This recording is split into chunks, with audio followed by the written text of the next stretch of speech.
కర్ణుడు చావుకి 100 కారణాలని మన పెద్దలు చెప్పేవారు. నిన్న వచ్చిన జెడ్పీటీసీ ఉప ఎన్నిక ఫలితాలు చూసిన రాజకీయ పరిశీలకులు కూడా ఇదే మాట చెప్తున్నారు. ఎవరు అవునన్నా కాదన్నా ఒకప్పుడు పులివెందుల వైఎస్ కుటుంబం అడ్డా. రాజారెడ్డి నుంచి జగన్ రెడ్డి దాకా అందరూ అక్కడ ప్రజల్ని శాసించారు. వాళ్ళు చెప్పిందే వేదం. అలాంటి చోట వైసీపీకి డిపాజిట్ కూడా దక్కలేదు.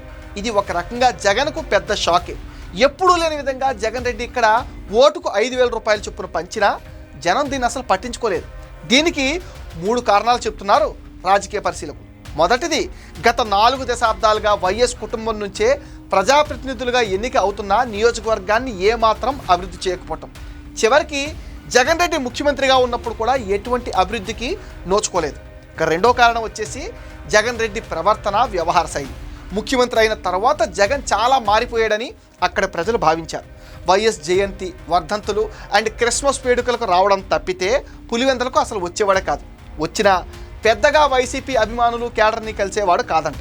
అందుకనే ఈ ఎన్నికల్లో వైసీపీ కేడర్ కూడా బయటికి రాలేదు. ఇండైరెక్ట్గా కూటమికి సపోర్ట్ చేశారట.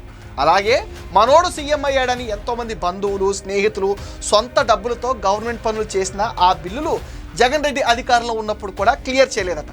ఆ కాంట్రాక్టర్లు ఎప్పుడు జగన్ పులివెందులకు వచ్చినా జగన్ని కలిసి తమ గోడు విన్నవించుకుంటున్నారు తప్ప ప్రయోజనం ఉండట్లేదు.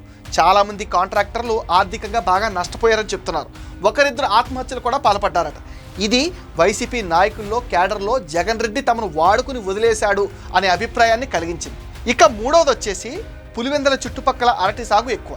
నీటి సౌకర్యం కల్పిస్తే పంట దిగుబడి పెరిగి మంచి ఆదాయం వస్తుందని జగన్కు అక్కడ రైతులు ఎన్నిసార్లు మొరపెట్టుకున్నా జగన్ అసలు పట్టించుకోలేదు. ఎర్రబల్లి చెరువుకు చిన్న గండి పెడితే పులివెందుల మండలంలోని అరటి రైతులకు ఎంతో లాభం. ఈ పని కూడా జగన్ అధికారంలో ఉన్నా చేయలేదంట. జగన్ రెడ్డి తనను ఎన్నుకున్న ప్రజలను గాలి కొదిలేసి పెద్దిరెడ్డి రామచంద్రారెడ్డి నియోజకవర్గాన్ని నీళ్ళివ్వడాన్ని అక్కడ ప్రజలు, రైతులు అస్సలు తట్టుకోలేకపోయారు. కూటమి అధికారంలోకి రాగానే బీటెక్ రేవు చొరవ తీసుకుని ఎర్రబెల్లి చెరువు నుంచి నీటిని పులివెందుల రైతులకు అందించాడు. ఇది కూటమికి బాగా ప్లస్ అయింది. అందుకనే రైతులు ఎవరు వైసీపీకి ఓటు వేయలేదు. ఈ 3 కారణాలతోనే వైసీపీ డిపాజిట్ కోల్పోయింది. క్యాడర్ వేయక, ప్రజలు వేయకపోతే ఫలితం ఎలా ఉంటుంది? ఇలాగే ఉంటుంది.